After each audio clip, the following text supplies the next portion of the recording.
You get no sunlight. You don't know when a new day starts. You're not getting fed. They were giving me pills. The only time I actually, because it was a dry cell, I'll explain that to you. There's a drain in the floor. You're in a box with a raised cement ledge. I had a Velcro suit on, which is what I later found out is for suicide watch people. I was never suicidal, never been suicidal. I don't know why I was in that, but they took that away from me later too, so I was completely naked. They would come by banging on the door, and they left the light on really, really bright. So I'm getting this medication I never had. You don't just cut it off like that. You got to step it down. They cut off my medications, and they were giving me Thorazine. And that's the only time I would have anything to drink. And that's kind of how I knew generally when a day elapsed was when I got my Thorazine. What I did say in the IRB hearing was that I know for sure that if 5 Toronto police officers and a CBSA enforcement officer did not come to our door on Wednesday after that Easter weekend, that my son would not be sitting in a suicide smock, and he would not have had to go to the hospital Oakville twice from Maplehurst Correctional Facility. He would have been fine. I mean, I know that CBSA has a job to do, and their job is to protect Canadian society from potential harm. I understand that. I was a military officer. I understand their role. The way that you do that says a lot about you. There are a lot of similarities between those kinds of things and the way the U.S. is operating currently with the treatment of its own citizens. And the key word is humanity. When you dehumanize people, anything can happen.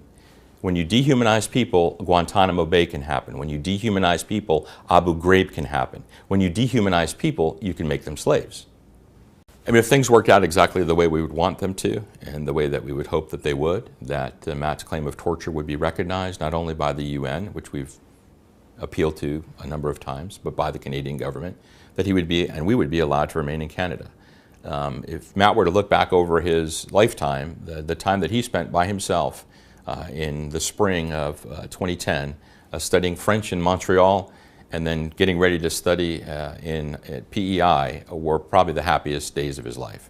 He was on his own. He felt that unless you've lived under a feeling where you're being watched all the time, it sounds like paranoia, but when you know that's a potential reality, to be able to be somewhere where you don't feel that way anymore, you actually feel free, is liberating. And so we certainly would, in the best case scenario, love to be able to stay here and be productive citizens in Canada. In terms of why we came to Canada as opposed to staying where we were, we'd spent, from Matt's arrest in January of 2010, when he was studying getting ready to study in Canada, coming back across the border, arrested, interrogated about national security matters, from our perspective, tortured, denied food, denied water, fed psychological drugs, had a psychotic break.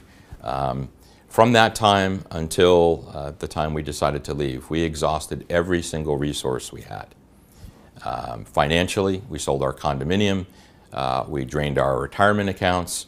We went through everything we could to go through the system.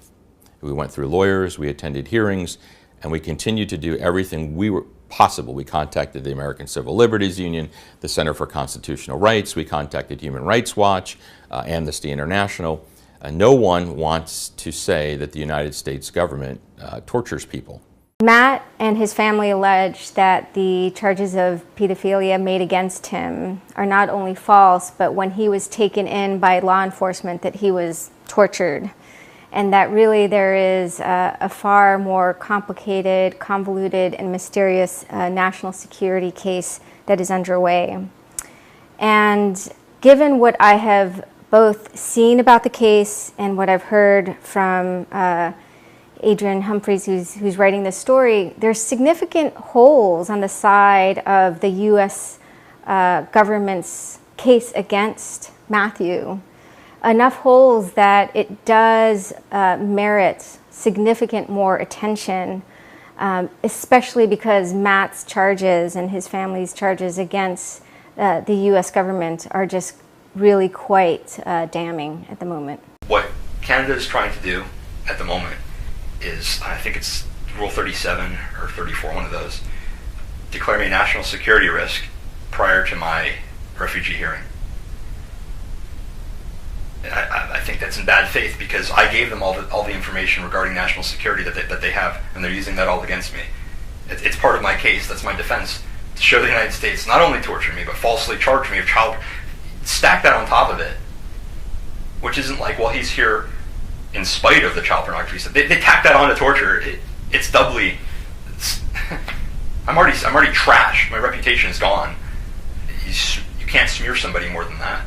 For me personally, the trigger that really caused me to go to this length was the death of Aaron Swartz in 2013. And here's a young man, internet activist, about the same age as Matt, probably the same intellectual makeup in terms of his savviness on the internet and computer savviness, and probably as far as his sensitivity goes. You know, we know that Matt's been diagnosed with attention deficit disorder and depression since high school.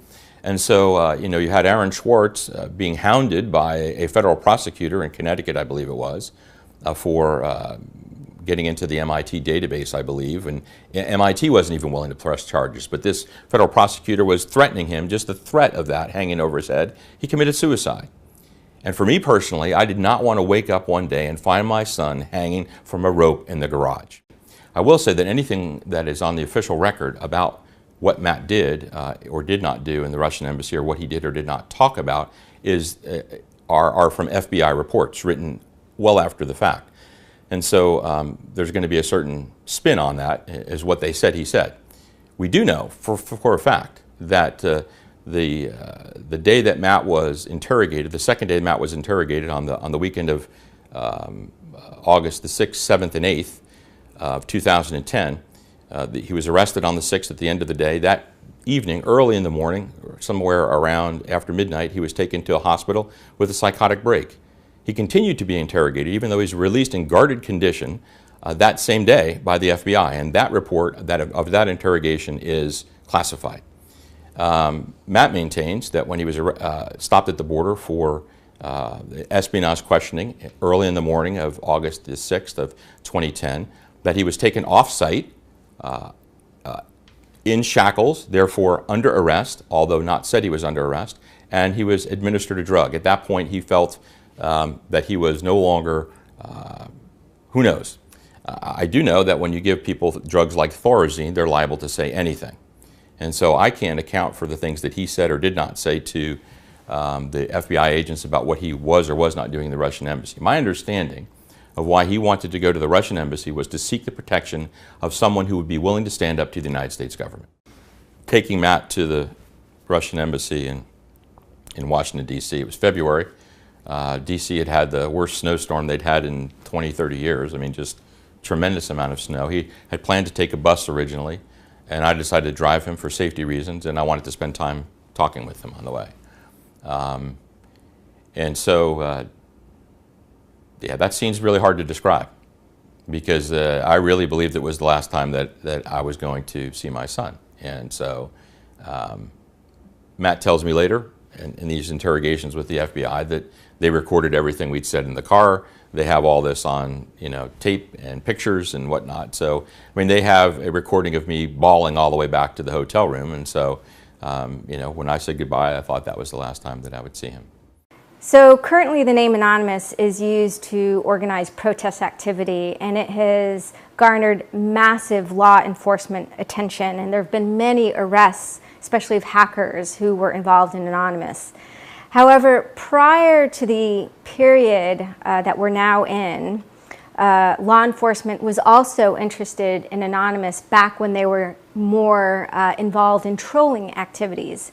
So for example, in 2009, a fusion center in Virginia, a center kind of involved with tracking terrorist activities, described Anonymous as a terrorist organization. I went back to the embassy, and they started asking me about drones, and they trying to shake me down from information. Told me it wasn't practical for me to leave, for them to get me out of there. But what they wanted to do was, well, we'll pay you for this information, that kind of stuff. I wasn't going to do that. I mean, you're going to take me as an employee.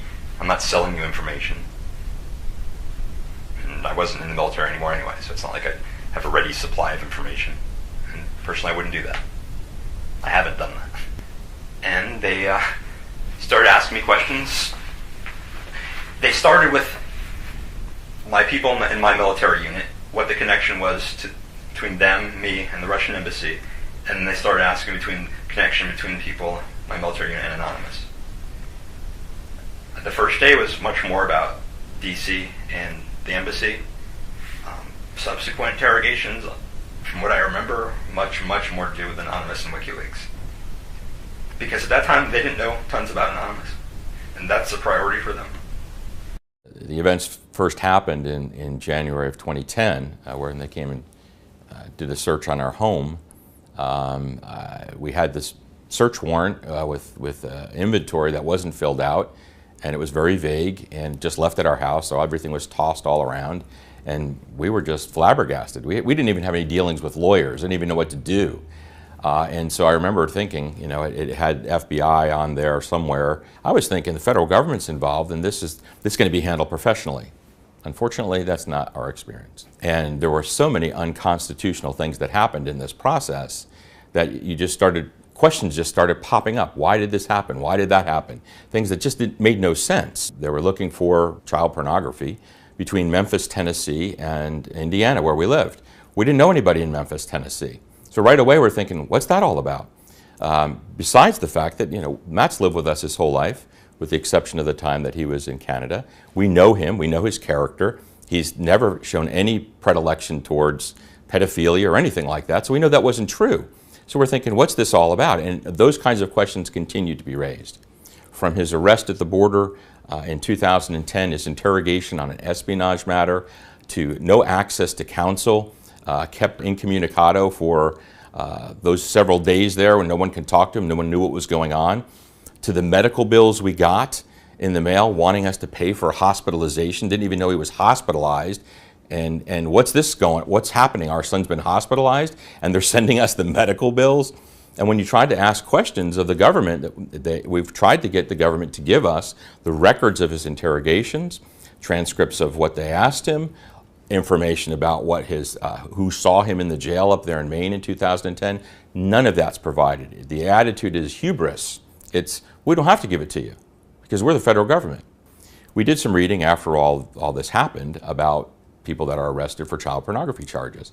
And generally speaking, when you see what happens to people, they come in, they raid a home, they find some evidence of child pornography, the person is arrested, and that's it.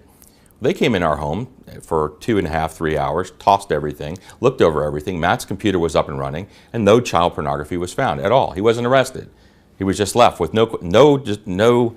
What are you supposed to do with this? Here you are. That's it. And you ask questions, and lawyers tell you, don't rock the boat. Don't stir the beehive. You don't want to ask any questions. So we're left there in limbo. What are we going to do?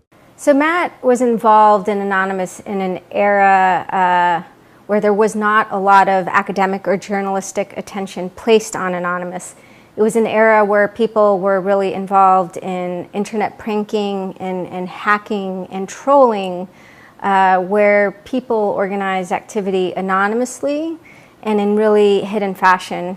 However, his claims that he was running a Tor hidden service, that he was involved in some early organizing is completely in line with what Anonymous was doing in the era.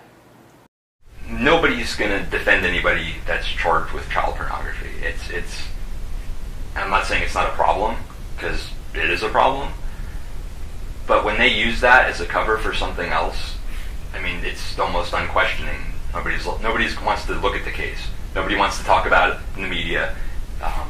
They just want to make it go away. If that involves putting someone in prison or groups of people in prison, well, so what? It's better safe than sorry. And that's the attitude.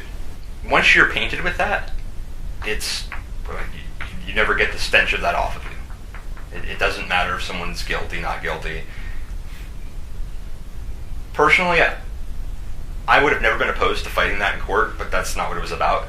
I don't have child pornography on my stuff. Didn't have it at the time. Never had it. I wasn't concerned about that. I thought they were going to come back for my thumb drives. From that moment, I knew what they were there for, and they wanted my server, and they wanted information related to Anonymous. So Matthew DeHart has made certain claims about his involvement in Anonymous. So for example, he claimed he was running a Tor hidden service, and he certainly, from what I've seen, has the technical capacities and ideological commitments to be running such a service. He also claims that he was involved in the making of the first anonymous video for Project Chinology, the project that was protesting the Church of Scientology. And he does have information that no one else would have except for the people who were involved at the time. It was a small group of 8 people, and many of them were acting anonymously, so they didn't know who the other person was, and he holds very specific information that only people who were making the video that night would know. So given these details, it does seem credible that he was involved definitely in some capacity with Anonymous in its early stages, at least. Project Chinology was really a constitutional moment for Anonymous. It was the turning point. Prior to Chinology, which was a protest against the Church of Scientology, Anonymous had only engaged in trolling raids against targets and organizations, and trolling is a kind of form of internet pranking. With Chinology, Anonymous, which collected different individuals on the internet, they organized to engage in a more traditional activist endeavor. And this was in 2008, where that transition from pure internet pranking to a kind of irreverent activism was born. We're relatively tech savvy, but we didn't grow up with the internet. So, I mean, you know, we had AOL and thought that that was cutting edge, you know, because it was easy. But Matt grew up on it, so he knows all this stuff. He had in his room from probably, I don't know, 2007, 6, whenever the movie V for Vendetta came out, you know, they had the Guy Fawkes masks. And so he had 2 Guy Fawkes masks in his room hanging from his bedroom curtains. And, you know, we didn't think anything about it. We didn't even know what Anonymous was. Personally, I didn't really get involved until 2006. I mean, 2005, we're anonymous and people are joking around on the message board. But I didn't really consider myself a member of Anonymous, probably until 2006. And again, it's not, you don't sign a membership form. Anybody can be anonymous.